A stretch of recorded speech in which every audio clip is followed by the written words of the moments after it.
اللہ کے نام سے شروع جو نہایت مہربان رحمت والا ہے۔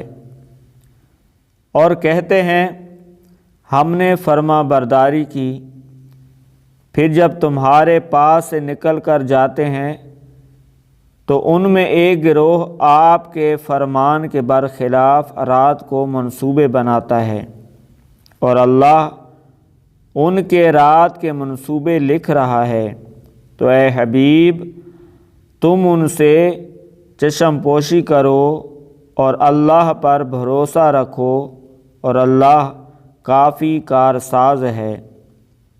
تو کیا یہ لوگ قرآن میں غور نہیں کرتے؟ اور اگر یہ قرآن اللہ کے علاوہ کسی اور کی طرف سے ہوتا تو ضرور اس میں بہت زیادہ اختلاف پاتے، اور جب امن یا خوف کی کوئی بات ان کے پاس آتی ہے تو اسے پھیلانے لگتے ہیں، حالانکہ اگر اس بات کو رسول اور اپنے با اختیار لوگوں کی خدمت میں پیش کرتے تو ضرور ان میں سے نتیجہ نکالنے کی صلاحیت رکھنے والے اس خبر کے حقیقت کو جان لیتے۔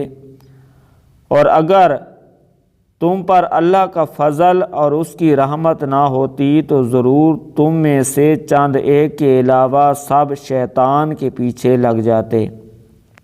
تو اے حبیب اللہ کی راہ میں جہاد کریں، آپ کو آپ کی طاقت سے زیادہ تکلیف نہیں دی جائے گی، اور مسلمانوں کو جہاد کی ترغیب دیتے رہو۔